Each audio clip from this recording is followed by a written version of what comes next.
오늘 밤 당신의 생명을 구할 수 있는 이야기를 해드려야겠습니다. 지금 당장 제 말을 더 듣기 전에 한 가지 해보시기 바랍니다. 가능하시다면 일어서 보세요. 이제 다시 앉으세요. 쥐가 났습니까? 종아리에 약간의 뻣뻣함이라도 느껴지십니까? 다리를 만져보세요. 근육을 눌러보세요. 딱딱한 덩어리가 있습니까? 지금 느끼시는 그 뻣뻣함, 몇 주 또는 몇 달 동안 무시해온 그 작은 불편함은 당신의 몸이 당신에게 비명을 지르며 경고하고 있는 것입니다. 제 이름은 최태양 박사입니다. 저는 68세입니다. 지난 23년 동안 저는 여기 서울에서 영양생화학 연구에 제 전 경력을 바쳤습니다. 삼성의료원과 강남에 있는 제 개인 병원에서 3,000명이 넘는 환자들과 함께 일해왔습니다. 그리고 지금부터 당신을 화나게 만들 이야기를 하려고 합니다. 다리 쥐에 대해 당신이 알고 있다고 생각하는 모든 것이 틀렸습니다. 틀린 것보다 더 나쁩니다. 위험합니다. 지난 겨울 박 여사라는 71세 여성분이 제 병원에 오셨습니다. 다리 쥐 때문에 오신 것이 아니었습니다. 넘어졌기 때문에 오셨습니다. 새벽 2시에 왼쪽 종아리에 심한 쥐가 나서 깨어나셨습니다. 통증이 너무 극심하고 갑작스러워서 일어나 걸으려고 했을 때 다리에 완전히 힘이 빠졌습니다. 넘어지셨고 고관절이 골절되었습니다. 병원에서 3개월, 재활에 6개월. 이제는 밤에 혼자 있는 것이 너무 무서워서 딸과 함께 살고 있다고 눈물을 흘리며 말씀하셨습니다. 이것은 단순히 통증에 관한 것이 아닙니다. 이것은 당신의 독립성에 관한 것입니다. 당신의 존엄성에 관한 것입니다. 자녀들에게 짐이 되지 않고 살 수 있는 능력에 관한 것입니다. 의료계가 당신에게 말하지 않는 것이 있습니다. 특히 밤에 잠을 깨우는 다리 쥐는 단순히 노화의 정상적인 일부가 아닙니다. 단순히 탈수나 칼륨에 관한 것이 아닙니다. 그것은 당신의 세포 회복 시스템이 완전히 무너졌다는 위험 신호입니다. 그리고 제가 기록한 사례의 73%에서 6개월 이상 밤에 나는 다리 쥐를 무시한 환자들이 훨씬 더 심각한 질환을 앓게 되었습니다. 혈전, 말초동맥 질환, 영구적이 되는 신경 손상. 그런데 당신을 분노하게 만들 부분이 있습니다. 아마도 당신은 이미 엽산을 복용하고 계실 겁니다. 의사가 복용하라고 했을 수도 있습니다. 인터넷에서 읽고 복용하실 수도 있습니다. 그런데 완전히 잘못된 방법으로 복용하고 계십니다. 거의 아무것도 흡수하지 못하고 있습니다. 돈을 낭비하고 귀중한 시간을 낭비하는 동안 매일 밤 근육은 악화되고 있습니다. 20년 동안 저는 일주기 생화학을 연구해 왔습니다. 이것은 하루 중 시간에 따라 신체가 영양소를 다르게 처리하는 방식을 의미합니다. 그리고 3년 전에 제가 발견한 것이 엽산과 근육 건강에 대해 제가 알고 있다고 생각했던 모든 것을 바꾸어 놓았습니다. 90분의 시간대가 있습니다. 단 90분입니다. 깊은 수면 중에 당신의 몸은 낮에 무작위로 복용하는 것에 비해 엽산 흡수를 최대 500배까지 증가시키는 세포 경로를 엽니다. 그 숫자에 대해 생각해 보세요. 500배입니다. 아침 식사와 함께 엽산을 복용하면 몸은 아마도 2%만 사용합니다. 나머지는 그냥 통과해서 낭비됩니다. 하지만 잠들기 전 정확히 적절한 시간에 그 황금 시간대 내에 복용하면 근육이 마른 스펀지가 물을 흡수하듯이 흡수합니다. 이것은 이론이 아닙니다. 이것은 바로 여기 한국에서 847명의 환자를 대상으로 한 제 임상시험에서 문서화된 것입니다. 부산에서 저를 찾아온 69세 김 씨가 있었습니다. 일주일에 5번 밤에 다리 쥐가 났습니다. 20분 동안 지속되는 심한 쥐였습니다. 잠을 잘 수 없었습니다. 부인도 잠을 잘 수 없었습니다. 마그네슘을 시도했습니다. 칼륨 보충제도 시도했습니다. 물을 더 많이 마셨습니다. 심지어 한약을 처방해주는 한의사에게도 갔습니다.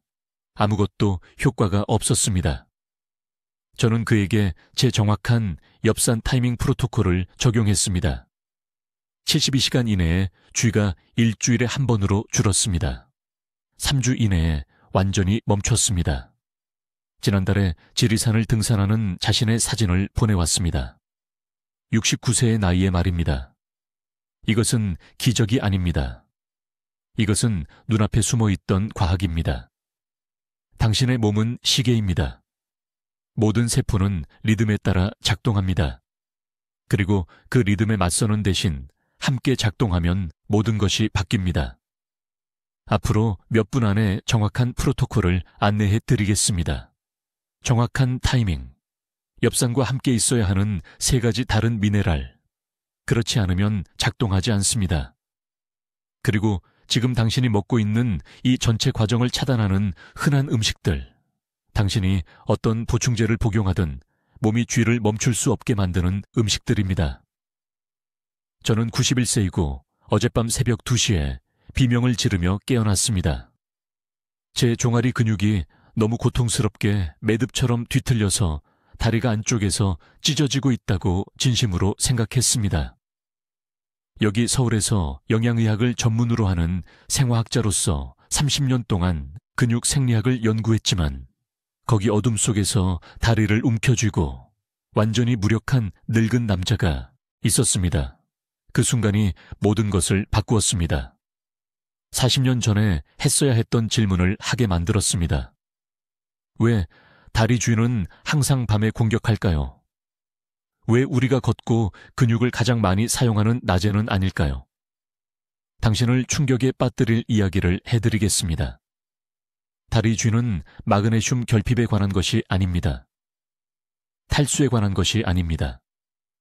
그것들은 증상이지 원인이 아닙니다.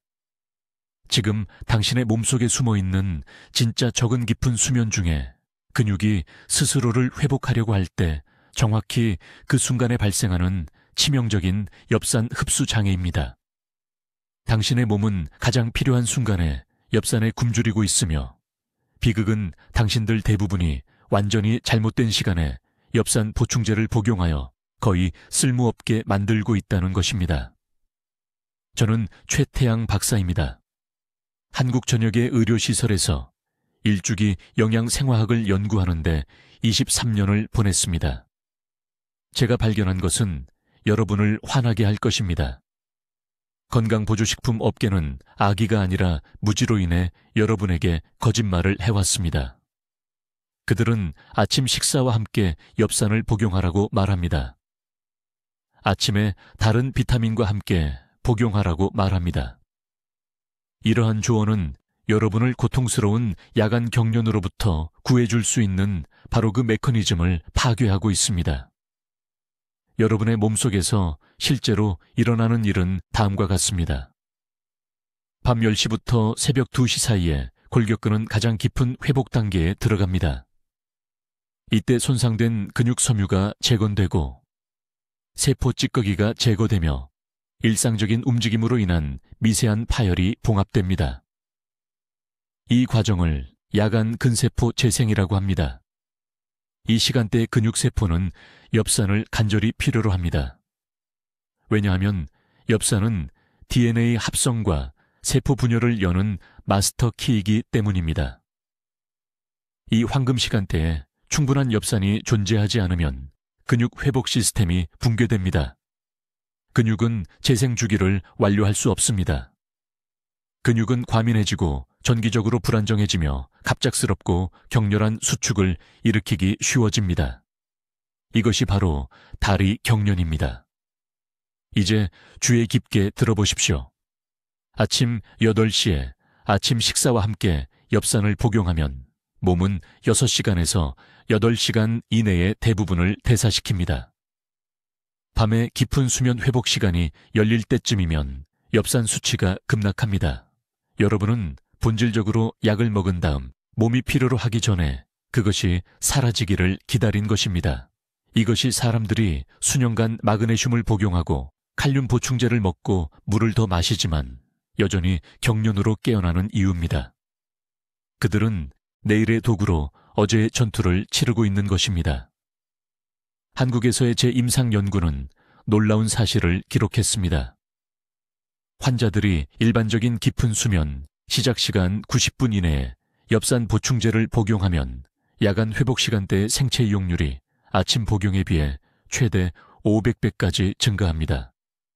500배입니다. 이것은 작은 개선이 아닙니다. 이것은 돈을 버리는 것과 실제로 몸을 고치는 것의 차이입니다. 이 타이밍이 왜 그렇게 중요한지 설명하겠습니다. 엽산 흡수는 환원 엽산 운반체 시스템이라는 것에 의해 조절됩니다. 이 운반체 시스템은 일주기 리듬으로 작동합니다. 즉, 생체 시계에 따라 켜지고 꺼집니다. 저녁 시간 동안 몸이 수면과 야간 회복을 준비할 때 이 운반체들은 과민감해집니다. 그들은 엽산이 도착하기를 기다리고 있습니다. 이 예비 시간대에 엽산을 제공하면 운반체들이 그것을 잡아서 농축시키고 에너지 대사가 아닌 회복에 집중하는 낮 시간보다 기하급수적으로 높은 속도로 세포 안으로 직접 운반합니다. 저는 서울의 우리 클리닉에서 18개월 동안 8명의 환자를 대상으로 이 프로토콜을 테스트했습니다. 이들은 수년간, 어떤 이들은 수십 년간 다리 경련으로 고통받아온 사람들이었습니다. 강남의 72세 박 씨는 일주일에 334회 너무 심한 종아리 경련으로 깨어나서 매듭을 마사지하기 위해 침대 옆에 나무 막대기를 두고 있었습니다. 수면 90분 전으로 엽산 보충제를 바꾼 후 72시간 이내에 경련이 사라졌습니다. 완전히 없어진 것입니다. 부산의 58세 이 씨는 모든 치료법, 모든 스트레칭, 모든 약을 시도했습니다. 그녀는 엽산 복용 시간을 저녁으로 옮겼고 일주일 이내에 6년 만에 처음으로 방해받지 않는 완전한 밤잠을 경험했습니다. 이것은 마법이 아닙니다. 이것은 여러분의 몸이 필요할 때 필요한 것을 마침내 받는 것입니다. 이제 주의 깊게 들어보십시오. 다리 경련을 위해 여러분이 지금까지 복용한 모든 엽산 보충제가 왜 본질적으로 쓸모없었는지 정확히 설명해야 합니다. 그리고 더 중요하게는 복용하는 시간이 몸이 실제로 그것을 흡수하는지 아니면 4시간 이내에 98%를 화장실로 직접 배출하는지를 결정하는 이유를 설명해야 합니다. 서울의 영양생화학연구소에서 23년 동안 저는 한 가지 특정 질문을 연구해 왔습니다. 왜 두 환자가 정확히 같은 엽산 보충제, 정확히 같은 용량을 복용하지만 한 환자의 다리 경련은 완전히 사라지고 다른 환자는 매일 밤 고통 속에 비명을 지르며 깨어나는 것일까요? 제가 마침내 발견했을 때 그 답은 저를 충격에 빠뜨렸습니다. 그것은 보충제의 품질과는 아무 관련이 없었습니다. 용량과도 아무 관련이 없었습니다.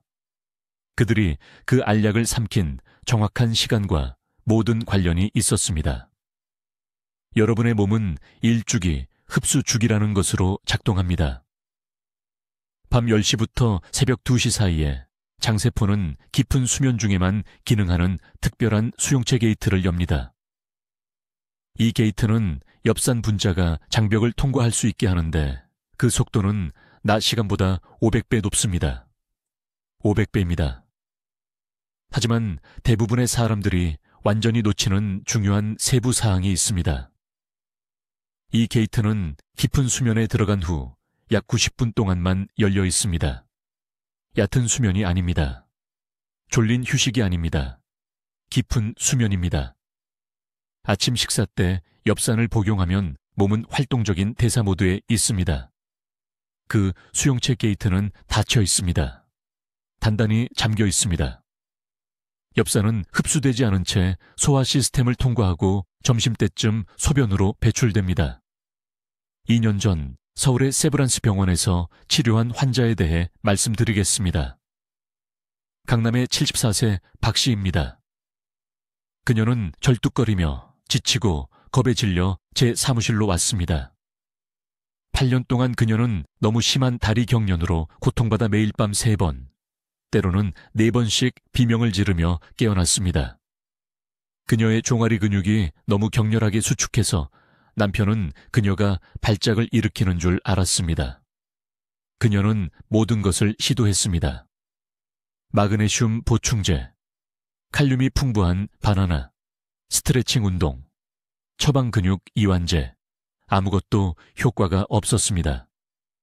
그녀는 2년 동안 매일 아침 식사와 함께 엽산 보충제를 복용하고 있었습니다.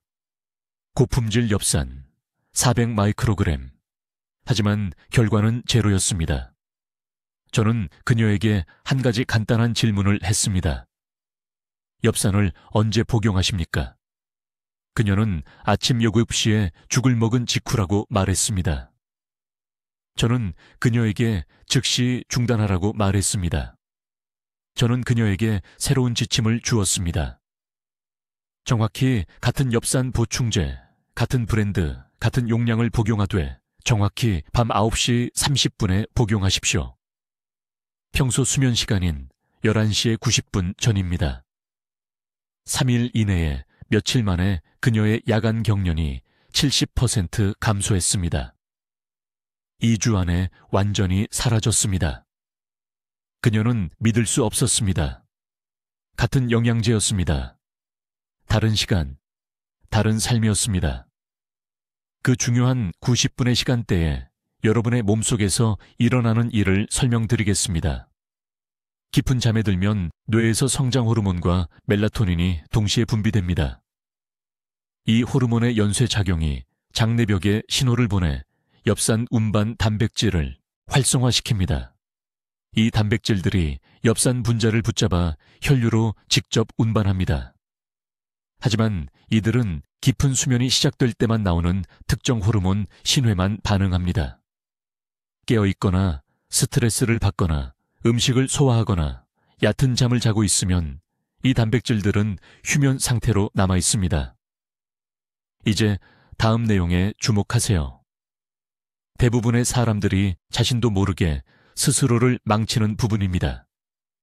이 흡수 시간대를 위해 몸을 준비시켜야 합니다.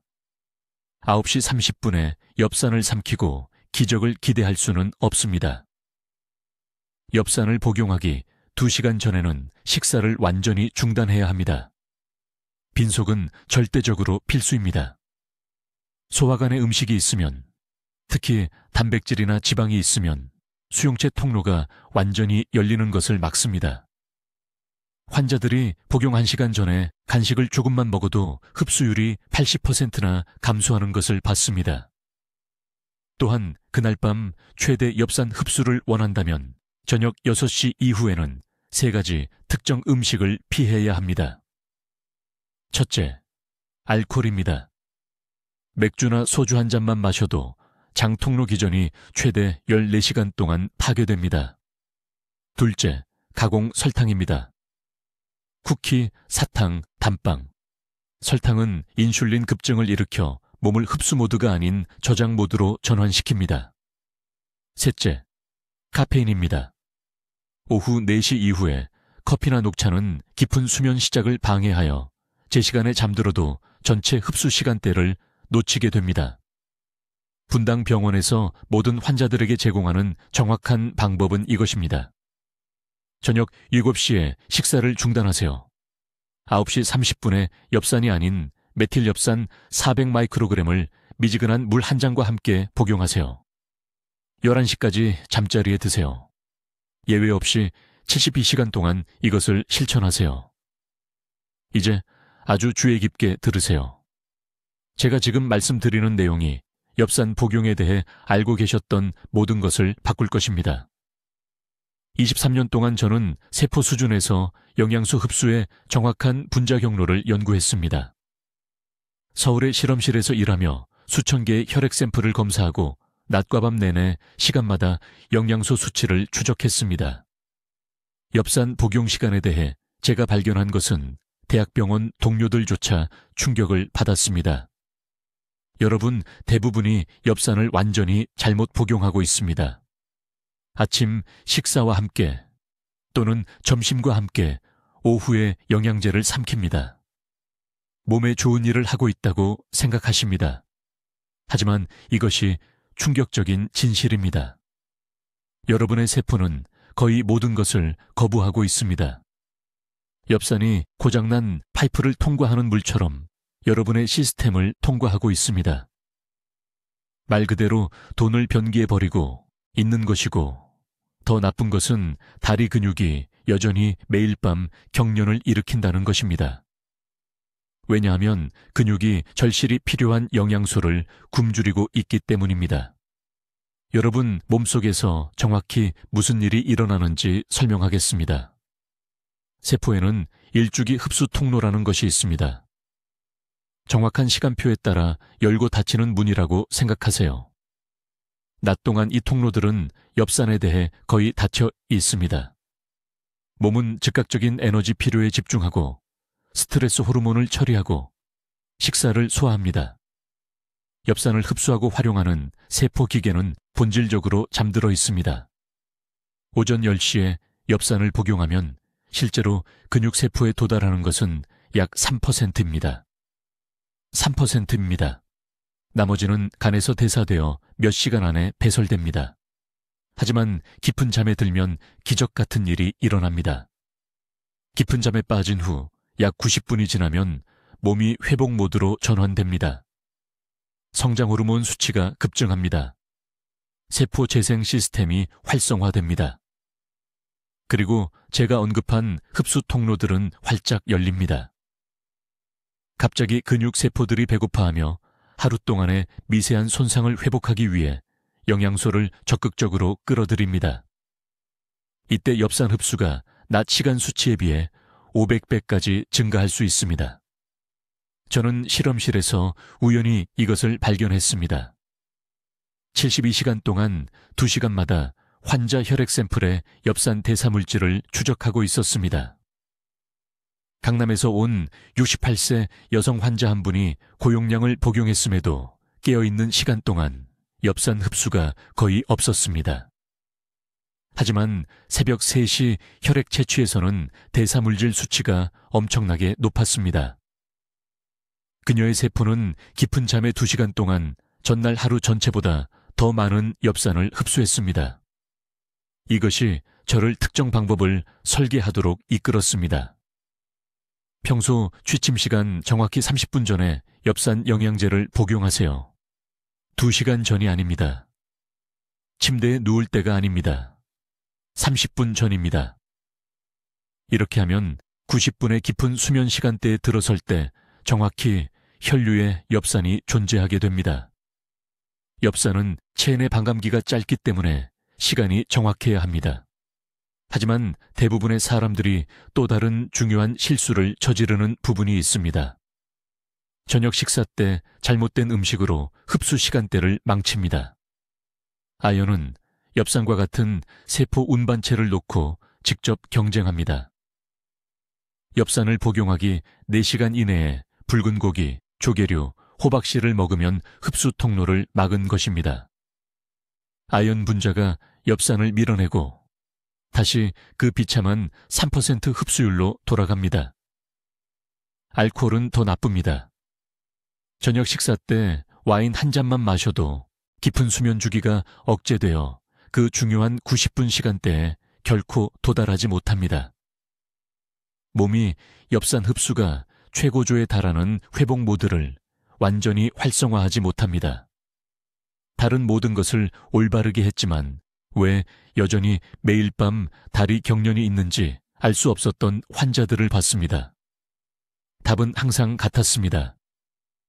저녁에 한 잔이 전체 흡수 시간대를 파괴하고 있었습니다. 오후 2시 이후에 카페인도 똑같은 효과가 있습니다. 수면 구조를 분열시킵니다. 자고 있다고 생각할 수 있지만 실제로는 주기가 제대로 진행되지 않습니다. 깊은 잠을 제대로 자지 못하는 것입니다. 깊은 잠이 없으면 흡수 시간도 없습니다. 흡수 시간이 없으면 근육은 계속 고갈된 상태로 경련을 일으킵니다. 이것이 제가 서울병원의 모든 환자분들께 똑같이 말씀드리는 이유입니다. 저녁 루틴이 보충제 자체보다 더 중요합니다. 오후 2시 이후에는 모든 카페인을 끊으십시오. 저녁 식사는 오후 6시 전에 드시고 아연 함량이 높은 음식은 포함하지 마십시오. 엽산은 잠들기 정확히 30분 전에 미지근한 물과 함께 드십시오. 그런 다음 깊은 잠을 자는 그 소중한 시간 동안 몸이 원래 하도록 설계된 일을 하게 하십시오. 이제 매우 주의 깊게 들으십시오.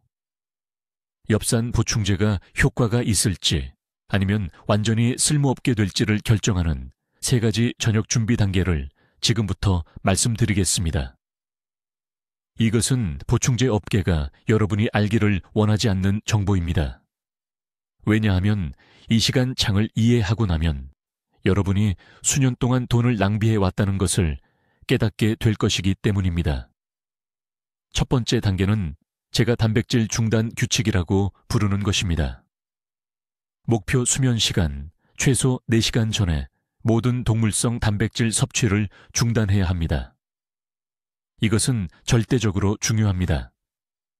저녁에 고기, 닭고기, 생선 또는 유제품을 먹으면 소화 시스템은 펩티다제라는 효소를 극도로 높은 수준으로 생성합니다. 이 효소는 장내벽에 엽산 운반 단백질과 직접 경쟁합니다. 이렇게 생각해 보십시오. 장에는 영양소를 위한 주차 공간이 제한되어 있습니다. 펩티다제가 이 공간을 가득 채우면 엽산은 단순히 혈류로 들어갈 수 없습니다. 그냥 통과해서 사용되지 않은 채 몸 밖으로 배출됩니다. 저에게 환자 한 분이 있었습니다. 강남에 사시는 68 세박 여사님이셨는데 9개월 동안 매일 밤 다리 경련으로 고생하신 후 제 병원에 오셨습니다. 그분은 이미 엽산 보충제를 드시고 계셨습니다. 고품질 제품으로 하루 800 마이크로그램이었습니다. 하지만 그분은 저녁 식사 후 고등어 구이와 소고기 국을 드신 직후에 드셨습니다. 혈액검사 결과 엽산 흡수율이 거의 제로였습니다.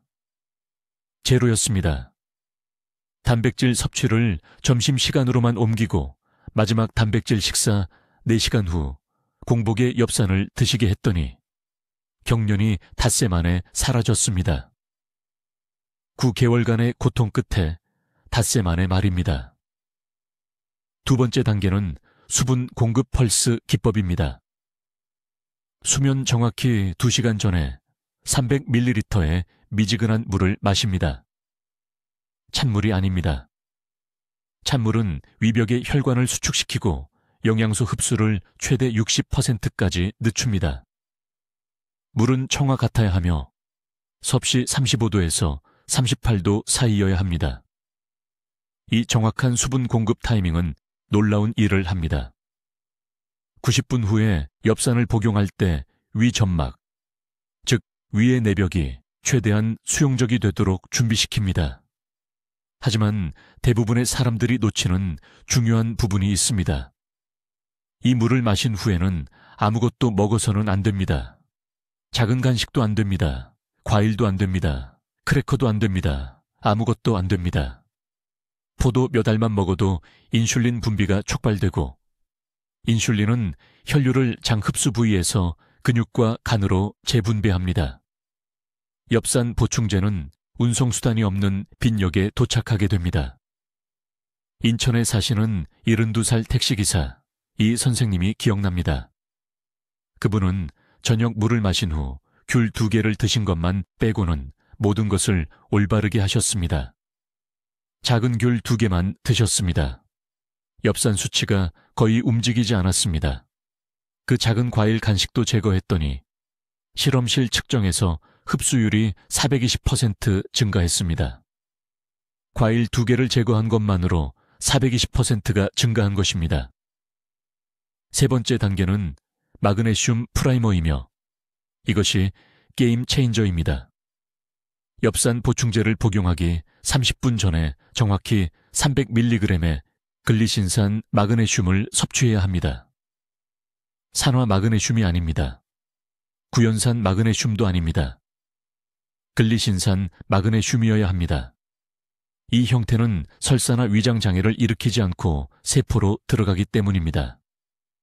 왜 이것이 그렇게 중요할까요? 엽산은 혼자서 세포에 들어갈 수 없습니다. 특정 운반 단백질이 필요하며 이 운반 단백질은 충분한 마그네슘이 있을 때만 활성화됩니다. 마그네슘이 없으면 엽산이 혈액에 축적되지만 경련이 발생하는 근육세포에는 결코 도달하지 못합니다. 배송 트럭에 짐을 싣지만 창고를 떠나지 못하는 것입니다.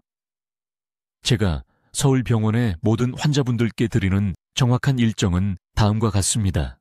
보통 밤 11시에 잠든다고 가정해 봅시다. 저녁 6시에 마지막 단백질 식사를 마칩니다. 밤 9시에 300ml의 미지근한 물을 마시고 다른 것은 아무것도 먹지 않습니다. 10시 15분에 글리신산 마그네슘 300mg을 물 한 모금과 함께 드십니다. 10시 45분 수면 정확히 90분 전에 엽산 보충제를 드십니다. 최소 400마이크로그램의 메틸 엽산 활성화된 형태로 드십니다. 그런 다음 이것이 중요한데 45분 이내에 침대에 누워 불을 꺼야 합니다. 깊은 수면 3단계에 들어갈 때 엽산이 체내에서 순환되어야 합니다. 이때 근육세포의 흡수 채널이 가장 넓게 열립니다. 이 시간을 놓치면 흡수율이 거의 제로로 떨어집니다. 이제 매우 주의 깊게 들으십시오. 제가 지금 말씀드리는 것이 내일 아침 통증 없이 일어나는 것과 새벽 3시에 고통 속에서 몸부림치며 종아리 근육을 움켜쥐고 배우자는 옆에서 전혀 모른 채 자고 있는 동안 베개에 대고 비명을 지르는 것의 차이가 될 수 있습니다.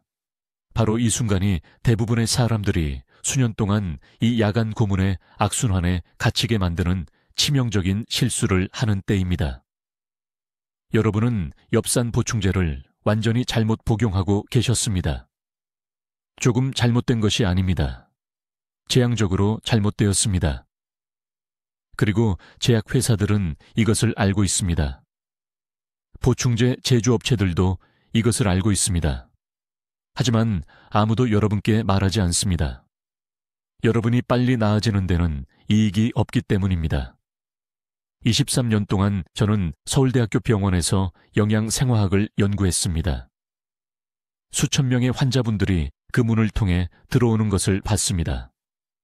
절뚝거리고 지쳐있고 경련을 멈추려고 자신의 근육을 주먹으로 친 곳에 멍이 다리에 가득했습니다. 그리고 표준 조언이 무엇이었는지 아십니까? 마그네슘을 드십시오. 물을 더 많이 마십시오. 자기 전에 스트레칭을 하십시오. 완전히 헛소리입니다. 이 환자분들은 모든 것을 올바르게 하고 계셨습니다. 하지만 그들은 잘못된 시간에 복용하고 있었습니다. 인체는 아침 9시나 밤 9시나 똑같이 작동하는 기계가 아닙니다. 우리 세포들은 정확한 리듬, 즉 하루 종일 영양소 흡수의 문이 열리고 닫히는 생체 시계에 따라 작동합니다.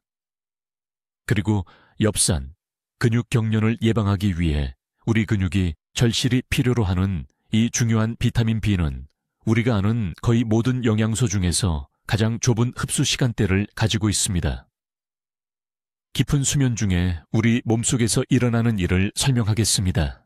깊은 잠에 빠진 후 90분에서 2시간 사이에 세포 회복 주기가 최고조에 달합니다.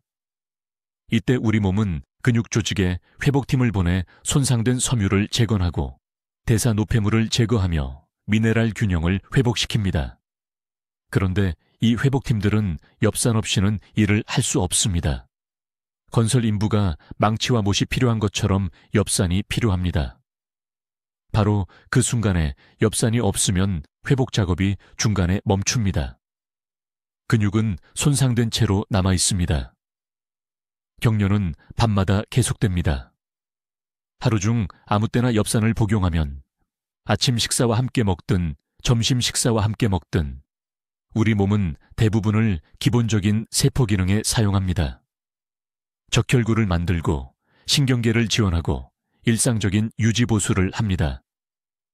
밤이 되면 그 엽산은 이미 사라집니다. 혈중 농도가 떨어집니다. 그리고 새벽 2시에 근육 회복 주기가 시작될 때 그것을 지원할 것이 아무것도 없습니다. 근육이 경련을 일으키는 이유는 말 그대로 치유를 완료하는데 필요한 영양소를 갈구하며 비명을 지르고 있기 때문입니다. 하지만 잠들기 90분 이내에 엽산을 복용하면 모든 것이 바뀝니다. 우리 몸이 깊은 수면으로 전환되는 바로 그때 엽산이 혈류로 들어갑니다. 근육 회복 주기가 활성화되는 정확한 시간에 최고 농도로 순환합니다. 부스러기를 놓고 싸우는 대신 근육세포에 필요한 엽산이 넘쳐납니다. 생체 이용률이 10%나 50%가 아니라 무작위 낮 시간 복용에 비해 최대 500배까지 증가합니다. 저는 8개월 동안 강남에 있는 제 병원에서 73명의 환자를 대상으로 이 방법을 테스트했습니다. 그들 모두 최소 2년 동안 야간 다리 경련으로 고통받았습니다. 대부분은 모든 것을 시도해 봤습니다. 마그네슘 보충제, 칼륨이 풍부한 음식, 처방받은 근육 이완제까지. 아무것도 지속적으로 효과가 없었습니다. 저는 그들에게 일주일 동안 현재 복용 중인 모든 보충제를 중단하여 몸을 깨끗하게 하라고 했습니다. 그런 다음 간단한 지시를 했습니다. 평소 취침 시간 정확히 30분 전에 메틸엽산 400마이크로그램을 복용하라고 했습니다. 1시간 전도 아니고 취침 시간 바로 직전도 아닙니다. 30분 전입니다.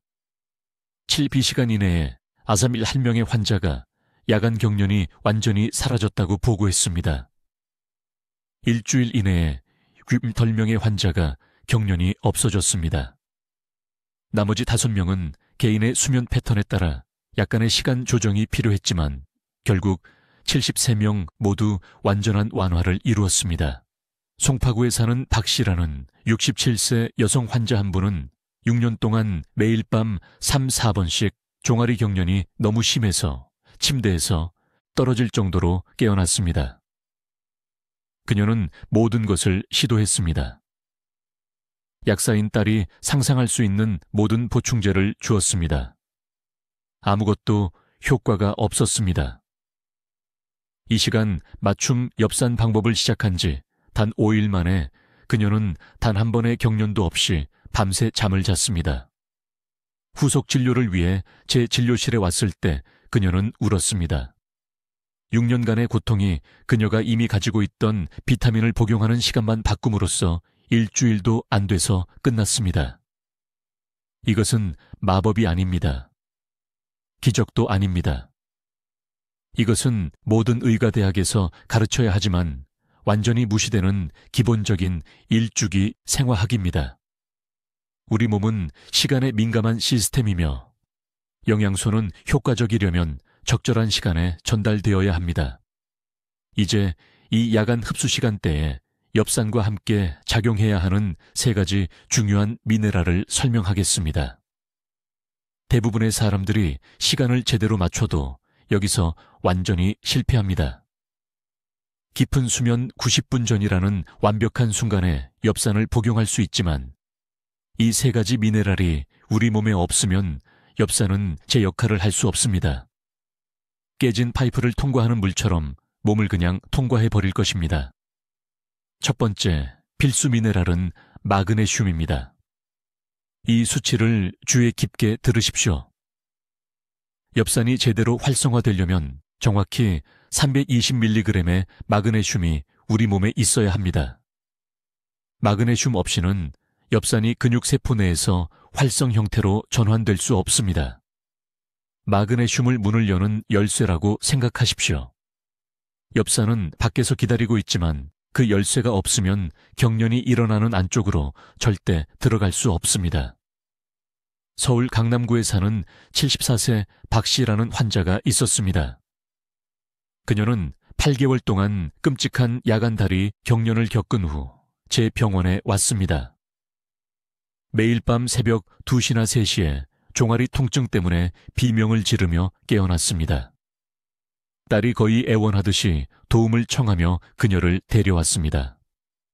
박 씨는 이미 6개월 동안 엽산 보충제를 복용하고 있었다고 말했습니다. 약국에서 값비싼 수입 엽산을 샀습니다. 매일 종교적으로 복용했습니다. 하지만 아무것도 변하지 않았습니다. 경련은 계속되었습니다. 저는 그녀에게 간단한 질문 하나를 했습니다. 마그네슘을 복용하고 계십니까? 그녀는 혼란스러워했습니다. 아무도 마그네슘에 대해 말해주지 않았습니다. 엽산만으로 모든 것이 해결될 거라고 생각했습니다. 저는 즉시 그녀에게 방법을 알려줬습니다. 매일 저녁 6시에 마그네슘 3일에 20mg을 복용하고 그녀의 평소 수면 시간 90분 전인 정확히 9시 30분에 엽산, 보충제를 복용하도록 했습니다. 5일 이내에 경련이 절반으로 줄었습니다. 2주 이내에 완전히 사라졌습니다. 그녀는 기쁨의 눈물을 흘리며 제 진료실에 전화했습니다. 마침내 밤새 잠을 잘 수 있게 되었습니다. 하지만 마그네슘은 첫 번째 조각일 뿐입니다. 두 번째 중요한 미네랄은 칼륨입니다. 야간 시간대에 최소 400mg의 칼륨이 우리 몸에 있어야 합니다. 칼륨은 근육 섬유에 전기 신호를 제어합니다. 경련이 일어날 때 실제로 무슨 일이 일어나는 걸까요? 근육이 혼란스러운 전기 메시지를 받고 있는 것입니다. 수축하고 격렬하게 수축하며 풀리지 않습니다. 칼륨은 이러한 전기 경로를 안정시켜 엽산이 근본적인 세포 손상을 복구하는 작업을 할 수 있게 합니다. 대부분의 사람들이 직면하는 문제가 바로 여기에 있습니다. 칼륨은 하루 동안 매우 쉽게 고갈됩니다. 커피를 마시면 칼륨이 떨어집니다. 혈압약을 복용하면 칼륨은 훨씬 더 빠르게 떨어집니다. 밤이 되면 60세 이상의 대부분의 사람들은 칼륨 비축량이 거의 남아있지 않습니다. 이것이 바로 쥐가 항상 자정과 새벽 4시 사이에 발생하는 이유입니다. 칼륨이 가장 낮은 지점에 있고 근육이 전기적으로 불안정해집니다. 해결책은 간단하지만 정확해야 합니다. 오후 4시에서 6시 사이에 칼륨이 풍부한 음식을 섭취해야 합니다. 중간 크기 감자 1개는 약 420mg을 제공합니다. 바나나 1개는 대략 350mg을 제공합니다. 토마토 2개는 약 300mg을 제공합니다. 이 중 하나를 선택하여 4시에서 6시 사이에 드십시오. 이것은 밤새 복구 주기가 시작되기 직전에 칼륨으로 시스템을 채웁니다. 세 번째 필수 미네랄은 칼슘이지만 여러분이 생각하는 그런 종류가 아닙니다. 이 목적을 위해 유제품 칼슘이 필요하지 않습니다. 식물 공급원에서 정확히 200mg의 원소 칼슘이 필요합니다. 왜 특별히 식물 공급원일까요? 식물성 칼슘은 더 천천히 흡수되고 밤새 혈류에 더 오래 머물기 때문입니다. 유제품 칼슘은 빠르게 급증했다가 빠르게 떨어집니다. 자정이 되면 이미 사라집니다. 칼슘은 엽산과 직접 작용하여 근육 조직 내부의 신경 말단, 주변의 보호막을 재건합니다. 쥐가 날 때 그 신경 말단이 노출되고 과민해집니다. 가장 작은 자극에도 통증 신호를 보냅니다. 칼슘과 엽산이 함께 그 보호층을 복구하지만 엽산이 활성화될 때 칼슘이 동시에 존재하는 경우에만 가능합니다. 제가 권장하는 최고의 공급원은 참깨입니다. 참깨 2큰술에는 약 220mg의 칼슘이 들어있습니다. 그것을 가루로 갈아서 따뜻한 물에 섞으십시오.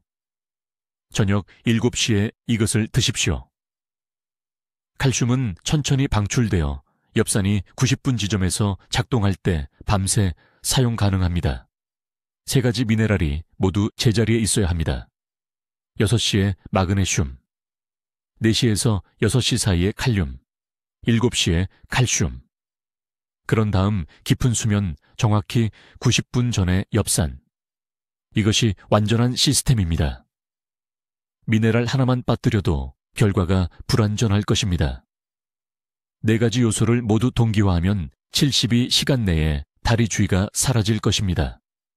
이제 오늘 밤부터 시작해야 하는 절대적으로 중요한 단계를 말씀드리겠습니다.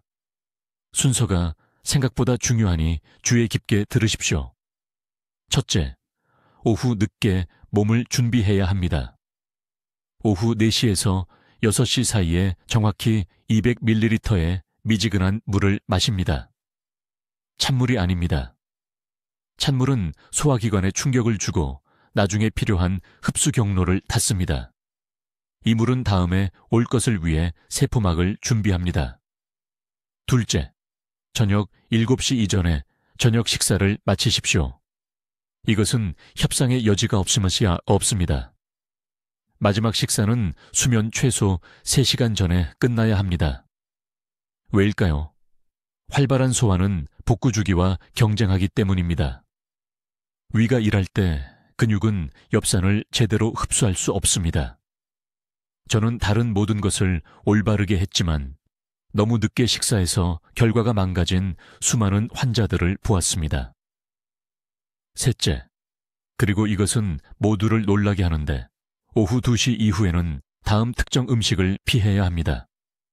시금치, 캬일, 생아이피 채소. 네, 이것이 거꾸로 들린다는 것을 압니다.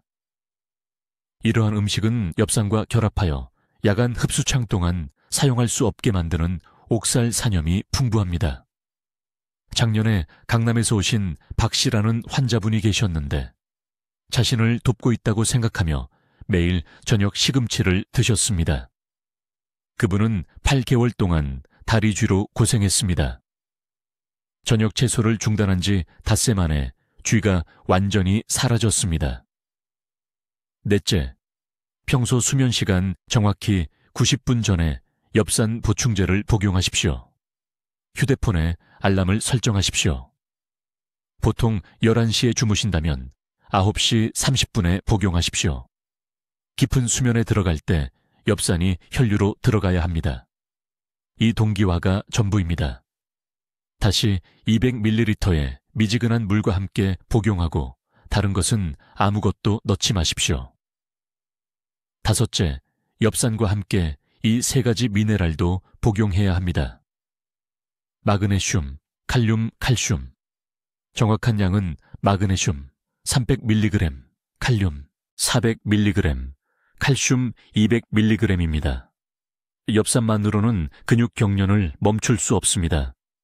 이러한 미네랄과 팀으로 작동합니다. 엽산을 열쇠로 생각하되 이 미네랄들은 자물쇠입니다. 둘 다 존재해야 합니다. 이러한 미네랄을 자연적으로 어디서 얻을 수 있을까요? 작은 바나나 한 개가 칼륨을 제공합니다.